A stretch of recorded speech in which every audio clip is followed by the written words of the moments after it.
Fix your instabilities between your right and left leg, unlock full potential of your hip and ankle mobility, or flex on your family at Thanksgiving dinner. All great reasons to start training dragon squats. But how do we start? After watching many tutorials on how to achieve the dragon squat, I noticed a lot of them didn't include platform training. And while it's not entirely necessary, I did notice it to be the key component in fast tracking my results to get me over the finish line. The concept of how I learned was simple. It did take some time. It did take maybe 2 to 3 months to get it down, but that's going into it with a considerable amount of hip mobility and also some pistol squat training beforehand. So I would say as a prerequisite, you should probably be able to do a few pistol squats and have a good degree of hip mobility. If you're not quite there yet with your pistol squat, I've left a link down below in the description where we go over just that. And the concepts for learning the pistol squat are actually transferable and quite similar to that of the dragon squat. So it should be helpful in both regards. However, if you want to increase your hip mobility, you can do so by utilizing things like the 90-90 stretch, the elevated pigeon pose, Cossack squats, and last but not least, dragon squat static holds. This is going to be your bread and butter, or rather your beef and bananas. From here, you can progress to dragon squat negatives and half reps. Now there's a couple different progressions, or rather variations of half reps that we'll go through. And one of them being you keep your feet in line with each other and you do a lunge where you dodge the back leg in front of the front leg. So you're tucking your knee behind the other knee, similar to that, mimicking the movement of a dragon squat.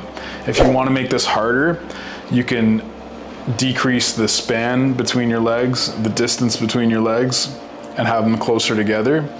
And then I would say the next level, the next progression after that is once you've got a decent degree of stability, that's when you can actually mimic the dragon squat, but instead of following through all the way with the other leg, you stop where your leg becomes parallel with the ground.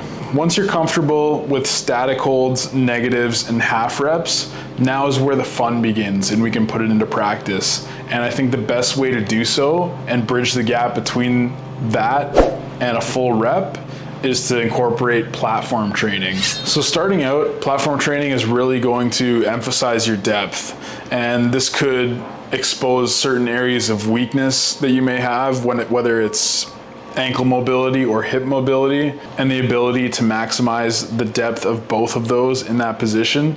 But when we start out with platform training, we're going to not sweep the leg into a full dragon, but first just cross the back leg behind the front and descend almost like a platform or a touchdown squat. In doing this, we'll iron out the kinks of stability, and once you're more comfortable with that, you can start to progress by sweeping your leg further and further and further until you've got it. Some important cues to note with this are always keeping your knee in line with the toe as you're squatting, like any other squat. And if you're like me, when you're learning a new exercise, always remember to breathe. Now, another helpful hint that I've noticed when starting out is to train in pants.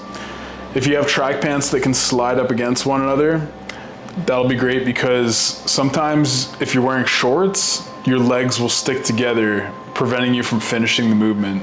If you're right on the cusp and you're just not there, maybe you lack ankle mobility, consider chalking the heel. This is going to allow you to proceed in your training until you can obviously work out that limitation that you have with your ankle mobility. You can do so with a block or some plates. Once you start to master platform squats, you can start lowering the platform less and less and less until you're able to do it on the ground. And in doing so, bridging the gap with negatives, half reps, and static holds. And soon, in due time, I hope that you will be able to achieve your first ever dragon squat. Thanks so much for watching, guys. If you found any value in this video, please smash that like button, subscribe, and ring that bell for future notifications. Help this video get 100 likes.